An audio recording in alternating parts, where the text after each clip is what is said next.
শুক্রবার সিনেমার পর্দায় কে থাকবেন? উনি। প্রত্যেকটা সিনেমা নিয়ে আলোচনায় কার কথা সবচেয়ে বেশি গুরুত্বপূর্ণ হবে? ওনার। পূজাবার্ষিকী যখন উল্টাবেন তখন কার ছবি দেখবেন? ওনার। এমনকি পুজো ম্যাগাজিনের আজ যখন আড্ডা বসবে তখন কে আসবেন? আরে উনি, ওনাকে তো আনতেই হবে। Ladies and gentleman, please welcome আমাদের খুব খুব স্পেশাল গেস্ট শ্রী প্রসেনজিৎ চট্টোপাধ্যায়।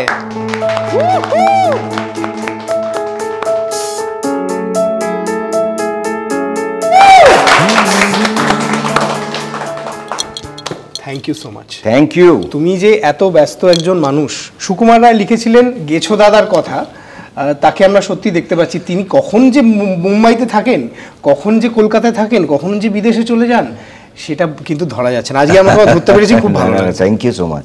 পুজোর আগে তোমার সঙ্গে আড্ডা মারা এটাই তো একটা বিশাল ব্যাপার। ইউ নো আমি তোমার ফ্যান। আরে এই আমার স্যালারিটা যেন একটু বাড়িয়ে দেওয়া। আচ্ছা, পুজোর যে আমি একদম গোড়াতে যেটা দিয়ে শুরু করতে চাই, প্রথমত আজকে পুজোর ম্যাগাজিন কেমন লাগছে? ডেকোরেশন খুব সুন্দর। মানে আসলে কি হয়, পুজোর সময় এটা আমার প্রথমবার না, বহু বছর ধরে আমি, বিশেষ করে সঙ্গীত বাংলা একেবারেই এখানে আমি বহু বছর ধরে আসছি। পুজোতে যে ছোটবেলায় যে তুমি প্রস্তুতিটা দেখেছো, সেই গল্পটা একটু জানতে চাই। আসলে পুজোটা আমাদের ছোটবেলাটা অদ্ভুতভাবে কাটতো। তো মানে আমি তোমাকে আগেও বলেছি, ইনফ্যাক্ট আমি সবসময় বলি যে আমার দাদামশাই পুজো করতেন এবং আমাদের দমদমের বাড়িতে একটা বিশাল ফ্যামিলি গেট টুগেদার হতো। মানে এক একটা ঘরে মেয়েরা, এক একটা ঘরে জামাইরা, এক একটা ঘরে নাতি নাতনিরা, মানে ইট ওয়াজ লাইক এ রিয়েল। এবং সেটা প্রায় 10 দিন আগের থেকে, যারা বাইরে থাকেন অনেকেই বাইরে থাকেন। আর তখন কিন্তু মেয়ে জামাইদের আলাদা ঘর না, জামাইদের আলাদা ঘর, মেয়েদের আলাদা ঘর। মানে সেখানে আমার বাবা তখন বম্বে কলকাতার বেশ, আমি ওই কথাটা ইউজ করি না নর্মালি, বাট তিনি স্টার। বাট উনি কলকাতা বম্বে প্রচুর কাজ করতেন এবং তার মধ্যে কিন্তু যখন ওই জায়গাটা আসতেন, হি ওয়াজ লাইক ফ্যামিলি মেম্বার। ওইটা আমার ভালো লাগতো। এবং আমরা ছোটবেলায় মহালয়াটা না, মানে মহালয়া শোনার আগে যে প্রস্তুতিটা, মানে ভোরবেলা ওঠা হবেটা ঠিক আছে, মহালয়া শোনা হবে সেটা ঠিক আছে, কিন্তু মহালয়া শোনার পরে কি কি খাওয়া হবে, মানে ভোর 4টের সময়, মানে রাত্রি 2-2:30 সময় আমার মা মাসি এদের দেখতাম সব রান্না করে ঢুকে গেছে মহালয়াটা শোনার আগে। মানে মহালয়াটা শেষ করতে না করতেই যাতে গরম গরম লুচিগুলো আসে। এবং ওই অত বড় একটা ফ্যামিলি, মানে প্রায় 200, 250, 300 লোক নর্মাল। কি বলছো? ওদের রান্নাটা পুরো মেয়েদের দায়িত্বে থাকতো। আর আমাদের দমদমের বাড়িতে না, মানে রান্না করে উনুন তো হতো, কিন্তু উনুন নয়, মানে এটা না একটা বড় একটা চাকতা, তার মধ্যে 3-4টে উনুন, যেরকম বড় বড় দোকানে থাকে হাড়ির সাইজ গুলো এত বড় বড়। মানে এইটা না আজকের দিনে চলে গেছে। আমরা তো সব আজকাল নিউক্লিয়ার ফ্যামিলি হয়ে গেছি, আমরা আলাদা থাকছি, আমাদের ফ্ল্যাট। ওই জিনিসটা আমি এখন খুব মিস করি। আর এই সব ভাই বোনরা, আমরা তখন অতটা মহালয়া বুঝতাম না, কিন্তু দাদুর সঙ্গে বসে আমাদের সবাইকে মহালয়া শুনতে হবে। একদম, এটা একটা ট্রেডিশন, এইটা দারুণ লাগতো আমার। এখন যেটা হয়, আমি ধরো এই যে একটু আগে বললে একটু বাইরে কলকাতা বম্বে বা বাইরে যাই, আসা যাওয়া করি। আমি না ধরো 7 দিনের জন্য যদি বা 3 দিনের জন্য যদি ফিরি, কলকাতা এয়ারপোর্ট থেকে নেওয়ার পরে বাড়িতে ঢোকার আগে কিন্তু বুঝতে পারি, কারণ প্রচুর বাস, প্রচুর জায়গায় রোড ব্লক, যে রাস্তাটা দিয়ে যাই, আর কিরে রাস্তা না দাদা বড় পুজোটা, এই গন্ধগুলো না আমাদেরকে ভীষণভাবে এবারে, মানে এইবারে না তাহলে তো এবারে আমাকে বড়দের জন্য শাড়ি ঠাড়ি কিনতে হবে, আমার টিমের জন্য, মানে এই আরম্ভ হয়ে যায় ভাবাটা, এবার পুজোটা আসছে। সো হ্যাঁ, পুজোর গন্ধটা ওখান থেকে বোঝা যায়। আমরা একটু আগে ছোটবেলা নিয়ে কথা বলছিলাম, তো ডেফিনেটলি আমার মনে হয় তুমি ওই হই হইটা মিস করো, যেটা তোমাদের দমদমের বাড়িতে ছিল, এখন সেটা তুমি ডেফিনেটলি মিস করো। সঙ্গে আমার একটা জিনিস আমি জানতে চাই, যে এখনকার পুজোর মধ্যে এমন কি জিনিস আছে, বা তোমার পুজো সেলিব্রেশনের মধ্যে যেটা তোমার কাছে খুব প্রিয়? ওই 5টা দিন হতে পারে, এবার তোমার ব্যস্ততা প্রচুর, কিন্তু তার মধ্যে হচ্ছে পুজোর সময় একটা হচ্ছে, দেখো এটা আজ থেকে না, এখন গত 14-15 বছর ধরে এটা একটা রিচুয়ালস হয়ে গেছে, কিন্তু আমি তো 14-15 বছর নয়, মানে অনেকটা বছর। তো পুজোয় একটা সময় এরম গেছে যে আমার দুটো ছবিও এসছে। তো হ্যাঁ, তখন একটা জিনিস ছিল, যেভাবে এখন প্রযোজকরা আমাদের প্রায় 2 মাস আগের থেকে দৌড় করান, সেটা হতো না। সেটা হতো না, কারণ সেই প্রমোশন ডিজিটাল বা যাই বলি সেগুলো ছিল না। কিন্তু পুজোয় রিলিজ তো আমার গত 30-35 বছর ধরেই হয়েছে, এবং অধিকাংশ পুজোতে, অনেক পুজোতে আমার দুর্গা পুজোয় 3টে ছবি, কালী পুজোয় 3টে ছবি, এরকম হয়েছে আমার, তোমরা জানো। এবার একটা সময় পুজোটার ক্রেজটা কমে গেছিল। আমি সত্যি বলছি, ছোটবেলা যেটা অপেক্ষা করতাম সেটা হচ্ছে যে শারদীয়ার গান। কারণ এক তো আমার বাবা গাইতেন, সলিল জেঠু সুরে গেয়েছেন, নচিকেতা জেঠুর সুরে গেয়েছেন, উনি রেগুলার বেরোতেন। আমার তার থেকে ইম্পর্টেন্ট হচ্ছে তুমি বুঝতে হবে একটা লোকের গানের জন্য আমি অপেক্ষা করতাম। হেমন্ত জেঠু, শ্যামল জেঠু, মান্না জেঠু, এদের তো আছেই। আমি তো একটা বিশাল ফ্যান অফ আর ডি বর্মন। আরে তো ওই আর ডি বর্মনের রেকর্ড বেরোনো শারদীয়ার, এবং তার সঙ্গে একটা HMV থেকে বার করতো ওই এর মতন, তাতে সবাই ছবি দিয়ে দিয়ে গানের কথা। ঠিক ঠিক, এইটা আমার কাছে একটা বিশাল অ্যাট্রাকশন। কারণ ওনার গানটা বেরোলেই, আমার একটা ব্যান্ড ছিল তো গান বাজনা, আমি বাজাতাম, আমাদের ওনার গান বেরোনো মানে ওই গানটাকে তুলতে হবে। বাহ। তো ওইটা এখন না গান আলাদা করে পুজোর সময় কোথাও একটু কমে গেছে, ওটা আমি সত্যি মিস করি। এই যে পুজোয় রিলিজের কথা হলো, অবশ্যই এবছর দেবী চৌধুরানীর কথা উঠবে। পিরিয়ড ড্রামাজ আমরা অনেক রকমভাবে দেখেওছি, বিভিন্ন ভাষায় হচ্ছে, বাংলাতেও হচ্ছে। তবে এই ছবিটা কতটা আলাদা, তোমার কাছে কতটা স্পেশাল, এবং কি কি এক্সপিরিয়েন্স শুটিংয়ের? বঙ্কিমবাবু, যার বন্দে মাতরম আমরা শুনি, তার এরকম সব উপন্যাস আছে, তাকে নিয়ে খুব একটা বড় কাজ আমরা বাংলায় করিনি, বহু যুগ করিনি, কারণ ওনার প্রত্যেকটা লেখা না বড় স্প্যানের। আমার কাছে প্রথম যেটা এসেছিল যে এটা একটা সুযোগ, যে বঙ্কিমবাবুর একটি উপন্যাসের একটি ইম্পর্টেন্ট চরিত্র, যে চরিত্রটা ওনার লেখা না, এটা ঐতিহাসিক চরিত্র, তার নামে একটা মন্দির আছে। এই মানুষ, উনি তো সবসময় ইতিহাস আর ফিকশনালকে একটা অদ্ভুতভাবে, যেটা গৌতম দা সুনীল দার মনের মানুষ করেছিলেন, মানে লালনটা রিয়েল, লেখাটা সুনীল দা। এবং শরদিন্দু বন্দ্যোপাধ্যায় লিখেছিলেন যে হিস্টোরিক্যাল ফিকশন, মানে ইতিহাস রয়েছে তার সঙ্গে একটু কল্পনা। সেইটা না, এই লোকটা আমি সামলাতে পারি। আমরা এখন যে ছবিগুলো করছি, যে স্কেলের ছবিগুলো করছি, দেবীচন্দ্রের সঙ্গে রঘু ডাকাত আসছে, সেটা খুব বড় স্প্যানের ছবি, মানে একটা বিগ স্কেলের ফিল্ম। আমি বলছি না, এবং তার মধ্যে দেখবে একটা ফোক টেল, একটা মানুষের জানা ফ্যান্টাসির জায়গা, ফ্যান্টাসি। আমি বলছি আমাদের রুটটাকে ধরে আমাদেরকে না আস্তে আস্তে সারা ভারতবর্ষ, আস্তে আস্তে আন্তর্জাতিক জায়গায় আবার নিয়ে যাওয়ার সময় এসছে। এবং আমার মনে হয় এই সমস্ত নানান রকম কারণে এই ছবিটা করতে রাজি হয়েছে।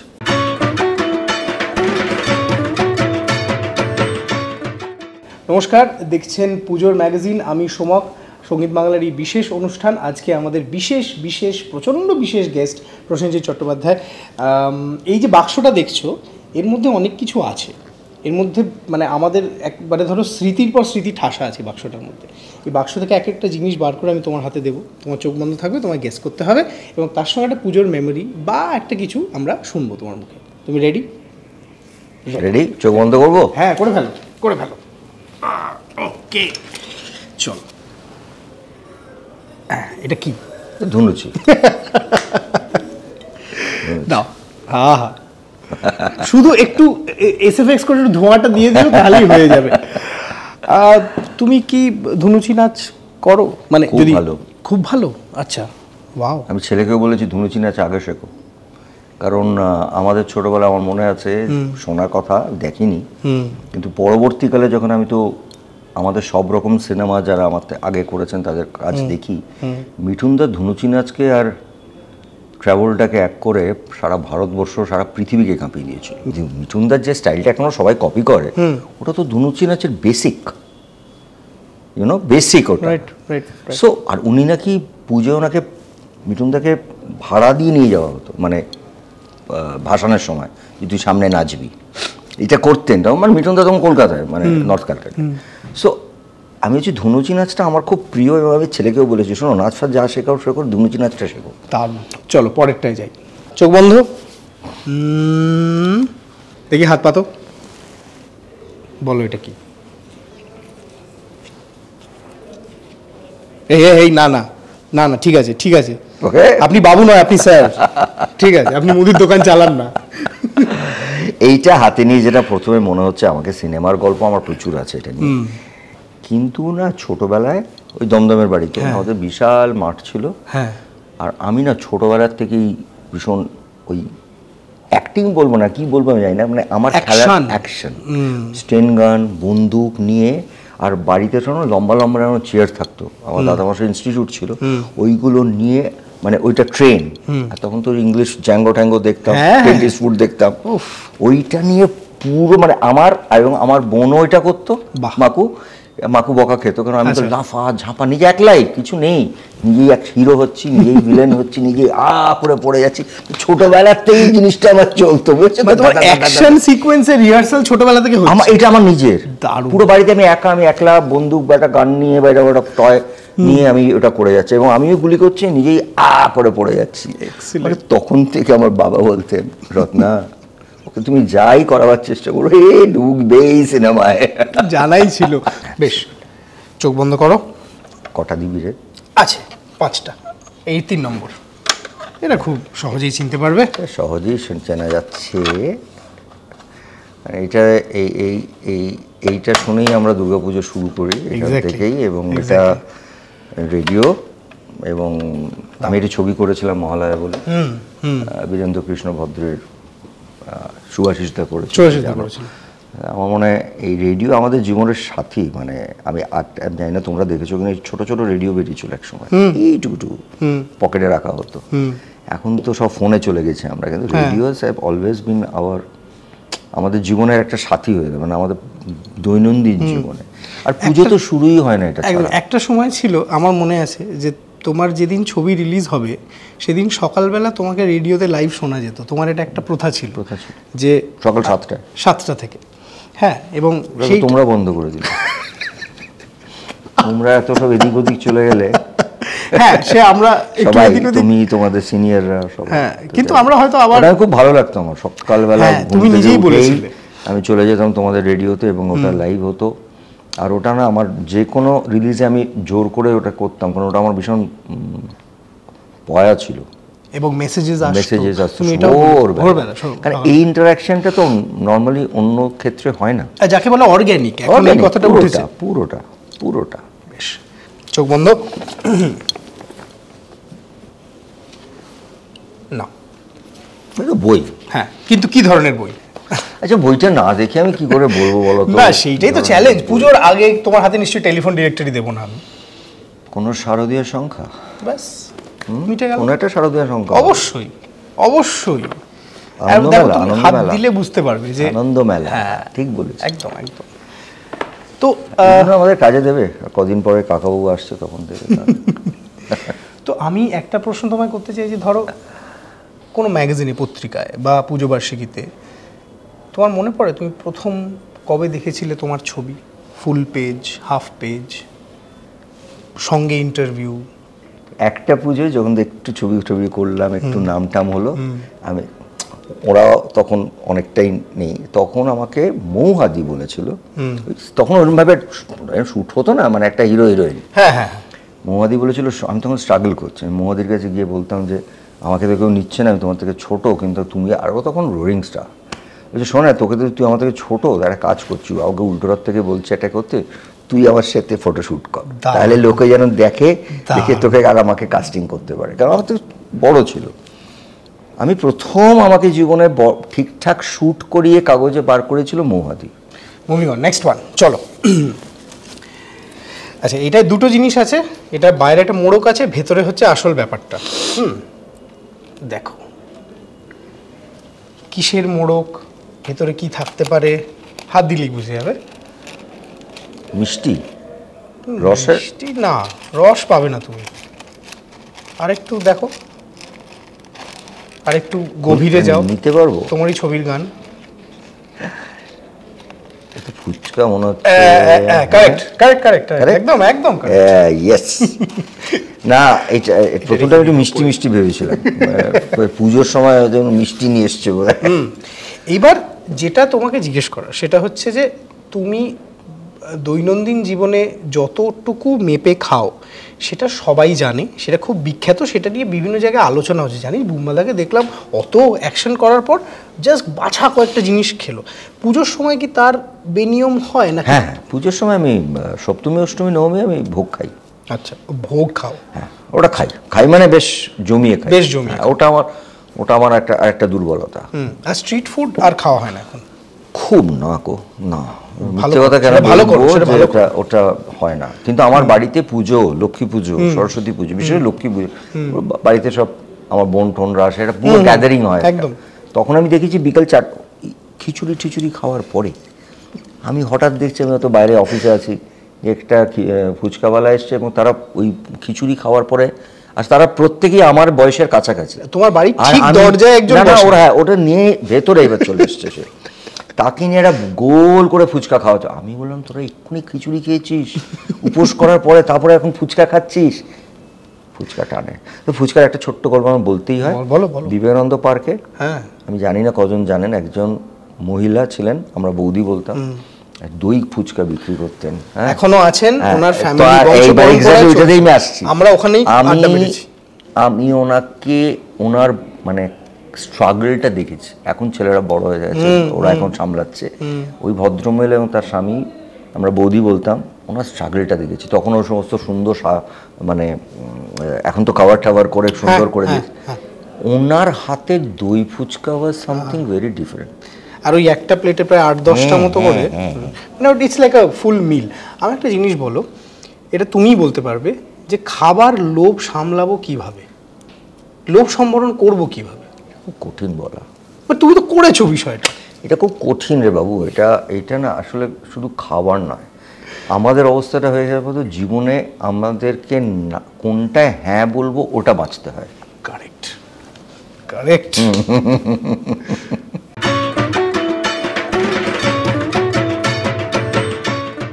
পুজোর খাওয়া দাওয়া নিয়ে কথা হলো, পুজোর নস্টালজি নিয়ে কথা, পুজোর ফ্যাশন বা লুক, সেটাও তো খুব ইম্পর্টেন্ট। এবার যখন লুকসের কথা আসে বা ফ্যাশনের কথা আসে, ফ্যাশন স্টেটমেন্টের কথা আসে, তখন প্রসেনজিৎ চট্টোপাধ্যায় যে রেঞ্জটা দেখিয়েছেন তার ক্যারিয়ারে, সেখান থেকে আমরা কিছু দুর্মূল্য ছবি বার করেছি। খুব দুষ্টুমি করবে আমি জানি, দুষ্টুমি করবে, লাল প্যান্ট দিয়ে একটা কিছু বার করবে। আচ্ছা, এটা this is the first look, এটা মনে পড়ে তোমার? এটা তো আমাদের এই কদিন আগে রিলিজ করলো ছবিটা। আমার ওই ব্লু কালারের গাড়িটা দেখে সিটি মারছিল লোকে। এটা শ্বশুরবাড়ি জিন্দাবাদ ইন্ট্রোডাকশন। এই দুটো মানে কি অদ্ভুত কন্ট্রাস্ট দুটো লুকের মধ্যে, আমি তাই ভাবছি। দুটোই আমার খুব প্রিয় চরিত্র। জুলফিকার, তোমার কি মনে হয় Zulfiqar could have been a better film? Just off the record. Second half তো বটেই, প্রসেনজিৎ চ্যাটার্জিকে ফার্স্ট হাফে মেরে দিয়েছিল তো, তাই। অ্যান্ড অফকোর্স মনের মানুষ। এই ছবিটার পর আমি জানতে চাই যে তুমি যে রিয়াকশনগুলো পেলে, মানে কিরকম? এটা নিয়ে বলতে গেলে তো একটা আলাদা দিন সঙ্গীত বাংলাকে দিতে হবে, কারণ লালন করাটা আমার কাছে একটা ইতিহাস, শুধু এই ছোট সেগমেন্টে বলা খুব মুশকিল। এবং আমার কাছে আমার জীবন বোধটাও কোথাও একটা, আমার মনে হয় যেহেতু অনেক পড়েছি সেই সময়টা, আর লালনের ফিলোসফি পড়েছি, অন্য কিছু পড়িনি। আমার ফিলোসফিক্যাল অনেক, কি বলবো, একটা ভেতর থেকে একটা একটু হলেও চেঞ্জ হচ্ছে। পরের ছবি, যেখানে বুম্বাদা বাইক চালাচ্ছেন, পেছনে সৃজিতদা টুকি। এইটা তো আমাদের কোন ছবির সময়টা মনে নেই, তবে আমার দেখে মনে হচ্ছে এটা দশমের সময়, মানে দশমের কোনো প্রমোশনে। কিন্তু আমার, কারণ হ্যাঁ পুলিশের বাইক আছে, সবই আছে, কিন্তু আমার প্রশ্নটা হচ্ছে যে এই যে বন্ধুত্বটা, হ্যাঁ বন্ধু নয় ও, মানে আমার বন্ধু কিছু না, ঘ্যানের ছেলে আমার একটা, বন্ধু আবার কি? আচ্ছা ঠিক আছে, তো ঘ্যানের ছেলের সঙ্গে কি এখন মানে মাঝখানে তোমরা অনেকদিন একসাথে কাজ করো? না, অনেকদিন নয়, কারণ আমার মনে হয় ঠিক এই পুজোর আগের পুজোটা আমরা করিনি, তার আগের পুজোটা তো আমরা ওই আমি সৃজিত হচ্ছে like whenever we will come we will be the first boy. Oh, excellent. Prosenjit আর সৃজিত যখনই আসবে, আমি তোমায় বলছি, লোকের একটা, বাঙালিরা সারা পৃথিবীর বাঙালি ওয়েট করে যাবে এই ছবিটা দেখতে হবে। এটা ওরা তৈরি করেছে, আর I can't do anything which is just random with Srijit. যে কারণে 22শে শ্রাবণের পরে আমি এমলক করিনি, অবশ্যই এটা জানে, সবাই জানে। ঠিক, এবার ওর জন্য একটা ইয়াং হিরো দরকার। 22শে না আমি একটা তোর সঙ্গে কাজ করে একটা অন্য ওয়েভে চলে গেছি প্রবীর। ঠিক, I can't do a romantic role just in your film. মানে এমলক তো ভাই আমার এই বয়সে একটা ইয়াং হিরোইন, ছোট হিরোইন কোয়েল তো ভালোই লাগতো, কিন্তু আমি বলছি না, ফিল্মটা এফেক্টেড হবে। রাইট, মানে এখানে ইমেজ যখন তৈরি হয়ে যায় না, তো এই পেয়ারটার কাছ থেকে এক্সপেকটেশনটা হিউজ হয়ে গেছিল, সেটা আছেও। পরের দুটো লুক একসঙ্গেই দেখাই তোমায়, যেটা আমাদের খুব পছন্দ হয়েছে আমাদের টিমের। একটা তোমাকে এথনিক পরলে সবচেয়ে বেশি ভালো লাগে আমার মনে হয়, আমার যারা টিম তারাও বলে তুমি দিস ওয়ান, এইটা দেখে আমি খুব প্রাউড একটা মোমেন্ট এটা সবার জন্য। মানে তুমি যখন হাঁটলে, এবং এটা প্রাউড মোমেন্ট আমার জন্য। তো ঠিক আছে, আমি জাস্ট রাজি হয়েছিলাম যে প্রথম বাঙালি একজন ডিজাইনার যে এরকম একটা ন্যাশনাল লেভেলে প্রথম কাজ করছে, যখন আমায় বললো, এটা আমি ইমোশনালি বলেছিলাম। আমি ইনফ্যাক্ট একদিনের জন্য নিজে বম্বে গেছিলাম এটা করার জন্য, কারণ একজন বাঙালি ইয়াং ছেলে এরকম একটা, ওর নর্মালি বাঙালিরা ওখানে সুযোগ পায় না, he was the first designer, so we should celebrate this. আর সামহাউ এই ড্রেসটাও দারুণ বানিয়েছিল, এটা পুরোটাই অভিষেকের। তুমি যখন হাঁটলে অভিষেকের একটা ভাইরাল হয়ে গেছিল, হ্যাঁ, সেই জন্যই তো আমরা এই লুকটা দেখেছি। এখান থেকে আমি যেটা আসলে আমার না ব্যক্তিগতভাবে আমি বলি, হয়তো কিছুদিন পর দেখতেও পাবে সবাই, আমার একটা, আমি তো পাল্টাতে থাকি, আমার খুব ইচ্ছে আস্তে আস্তে সাদা বাংলা শার্ট আর সাদা ধুতিতে চলে যাবো। বাহ, বাংলা শার্ট, বাংলা শার্ট হেমন্ত যেরকম পরতেন।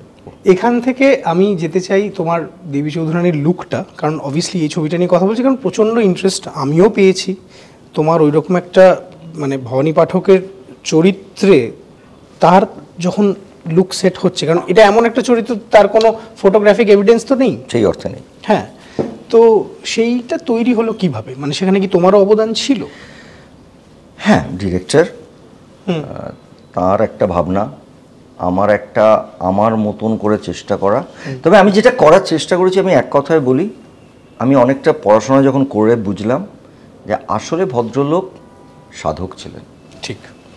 তো এই সাধকের সঙ্গে মার শক্তিকে তিনি পুজো করতেন, এবং তিনি একজন মা চেয়েছিলেন বা একজন নেত্রী চেয়েছিলেন বা নেতা চেয়েছিলেন যাদেরকে ডাকাতের মতো না লাগে।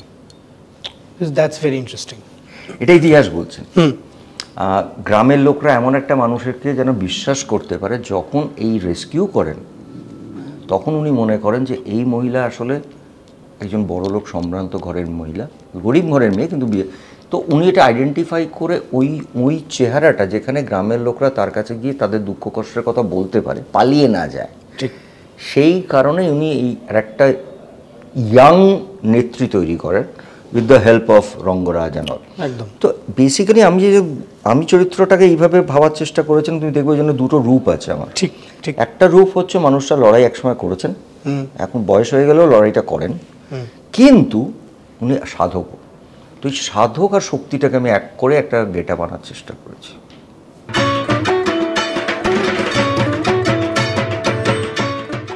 এইবার তুমি একটু বিপদে পড়বে, আমি জানি। আমরা খবর নিয়েছি যে তুমি একদমই সোশ্যাল মিডিয়ায় ব্যক্তিগতভাবে অ্যাক্টিভ নয়, তুমি খুব কম ফোন চ্যাট এইসবের থেকে দূরে থাকো, চেষ্টা করি। হ্যাঁ, ইমোজি ব্যাপারটা নিয়ে তোমার খুব একটা আইডিয়া নেই। কয়েকটা জানো। তো আমরা ইমোজি নিয়েই এবার তোমাকে ধরবো। শেষ। আমরা কয়েকটা ইমোজি, শক্ত হলে আমি কিছু পারবো না। তুমি ঠিক পারবে। আচ্ছা, আমরা কয়েকটা ইমোজি এনেছি, আমি তোমাকে একটা করে দেখাবো, এবং সেটা দেখে তোমার ছবির কোনো সংলাপ বা তোমার কোনো গান যদি মনে পড়ে তুমি 2 লাইন শুনিয়ে দিও। কষ্টকর। প্রথমটা হচ্ছে থামস আপ। এটা থামস আপ। ডান। কি মনে পড়ছে? শুক্রবারের পর্দায় কে থাকে? ও সিটি। এটা সৃজিতের ডায়লগ, আমি অরুণ চ্যাটার্জি, ইন্ডাস্ট্রি। ও না, এটা তোমারই ডায়লগ, এটা অ্যাকচুয়ালি তোমার হয়ে গেছে। আচ্ছা, আমার একটা জিনিস বলো, do you like being called the industry? না, I will prefer that people should call me জ্যেষ্ঠ পুত্র। ওফ, হাততালি ভাই, এটার জন্য সবাই মিলে, come on. I would rather be জ্যেষ্ঠ পুত্র of this industry. এটা দুজনের মধ্যে কদিন আগে ঝগড়া হচ্ছিল। একজন বলছিল, পরিচালক সৃজিত মুখার্জি বলছিল ইন্ডাস্ট্রি, একজন কৌশিক গাঙ্গুলি আমার এক ফাঁকে বলছিল জ্যেষ্ঠ পুত্র। তাহলে ইন্ডাস্ট্রিটা সৃজিত মুখার্জির নাম দিয়েছে, কিন্তু কৌশিক এই নামটা আমার কাছে থাকুক, এই নামটা আমার। এক্সিলেন্ট, চলো মুভিং অন। এইটা দেখলে একটা জিনিসই বলতে হয়, চিরদিনই তুমি যে আমার, যুগে যুগে আমি যে তোমার, এত কাছে রয়েছে, এর চেয়ে বেশি প্রেম তো হবে। ঠিক আছে, চলো রেডি। আমি চুরি করিনি মা, বিশ্বাস করো, আমি চুরি করিনি। অনামিকানি কোথায়? এটা কোন সিনেমার ডায়লগ আমার মনে নেই, কিন্তু বিভিন্ন জায়গায় আমি জানি না তোমার কাছে পৌঁছয় কিনা, এইটা ধরো এই যে সিনটা, এটা একজন মিম বানিয়েছে সিনটা, তার উপরে লেখা যে যখন আমি রাত্রিবেলা ফ্রিজ থেকে মিষ্টি খাই এবং মা ধরে ফেলে, এইরকম টাইপের জিনিসপত্র। তোমার কি ভালো লাগে নাকি? আমার খুব ভালো লাগে, এনজয় করি। আমি তো নিজে করেছি এটা, মানে আমি তো করেছি নিজেই, একটা অ্যাডে করেছি। এটা হচ্ছে প্রচন্ড দাঁত বের করে হাসা। কি মনে হচ্ছে দেখে এটা? এটা তো হাসি দাঁত বার করে। এরম ভাবে ভিলেনরা হাসলে মিঠুনদার ডায়লগটাই মনে পড়ছে, মারবো এখানে 10 ফেলবো। এক্সিলেন্ট।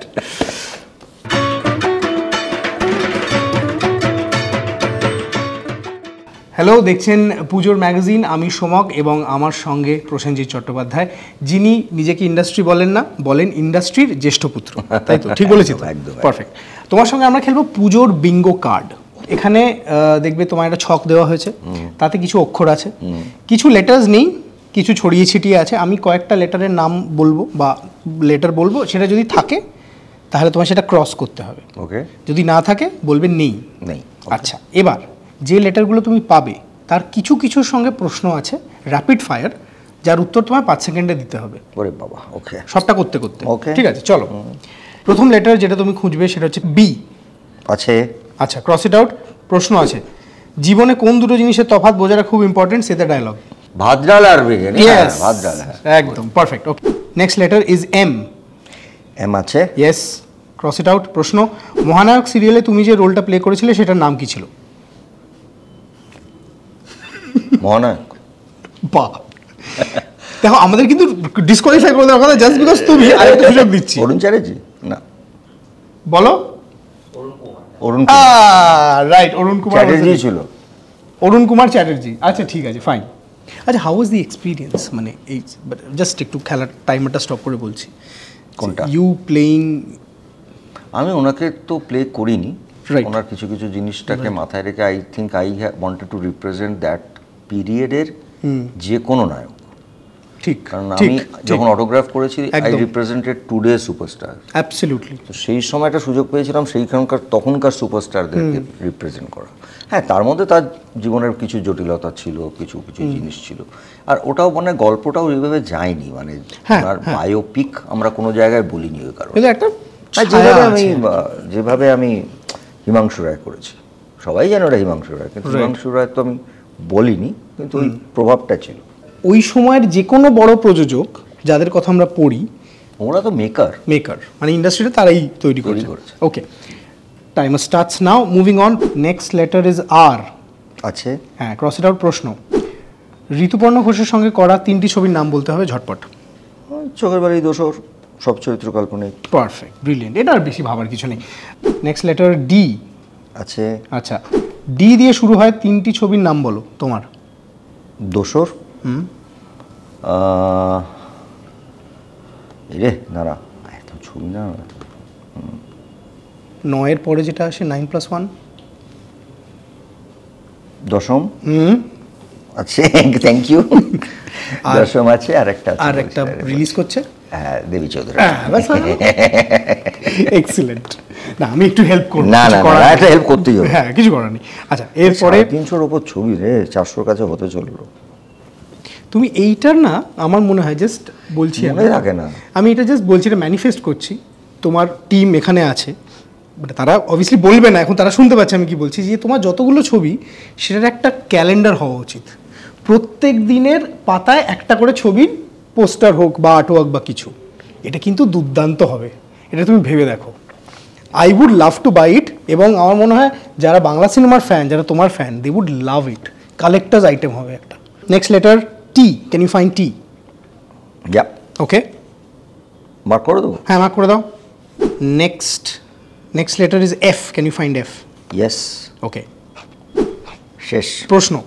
ও শেষ, তুমি একটা লাইন পেয়ে গেছো। হ্যাঁ, প্রশ্ন, তোমার করা এমন একটা বা দুটো ছবি যেটা তোমার মনে হয়েছে যে it did not work according to plan, আর তোমার মনে হয়েছে যে না করলেই হতো?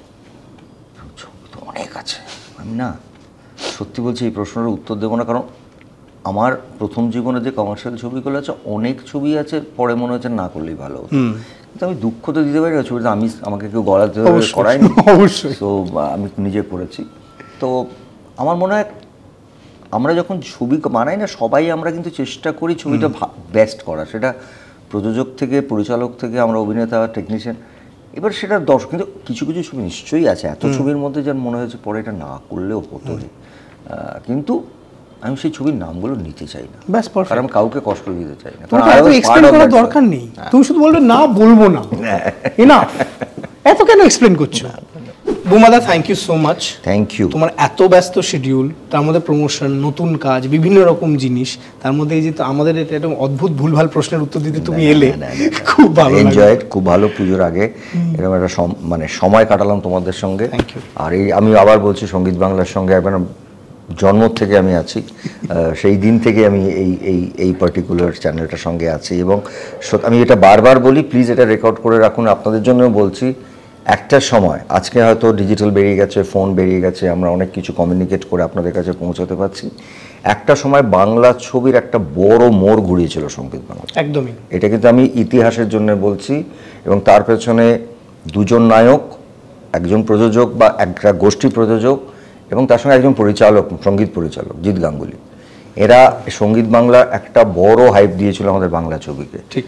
আমি আজীবন বলবো যে ওই সময়টা ওটা না হলে আমাদের বাংলা ছবির ভাবে বেশ আমরা ডিপে ছিলাম, এরকমভাবে উঠেছিল, কারণ মানুষের কাছে পৌঁছে দিয়েছিল আমাদের গান, ট্রেলার, বাংলা। সেটা অসম্ভব একটা বড় কন্ট্রিবিউশন সঙ্গীত বাংলার। তো আপনার পুজো খুব ভালো কাটুক, তোমার পুজো খুব ভালো কাটুক, সবাই পুজো খুব ভালো করে কাটুক। আমি চাইবো পুজো সবাই আনন্দ করবেন, এবং সঙ্গীত বাংলার এন্টায়ার টিমকে আমার তরফ থেকে শারদীয়ার শুভেচ্ছা, অভিনন্দন, ভালোবাসা। তোমরা সবাই খুব আনন্দে কাটিও, ভালো ভালো গান শোনো, ভালো ভালো সিনেমা আসছে সেগুলো সবাই যেন দেখেন, আর ভালো ভালো রেস্টুরেন্টে খাবার, একদম ভালো ভালো জামা কাপড় পরে ঘুরে বেড়ানো, খাবে না না কিন্তু না, বাট এই একটা সময় না, আমি বারবার বলি, দেখো মা যখন আসেন না, আমরা তো সবাই আলাদা হয়ে গেছি, মা যখন আসেন এই পাড়াকে এক করে দেন, একদম ফ্যামিলিকে এক, ওই সময়টা 4টে দিন কিন্তু আমরা সবাই এক হয়ে যাই, পুরনো বন্ধু বান্ধব, তোমার সাথে দেখা হয় না, এটা মার শক্তি। So let's enjoy. নমস্কার।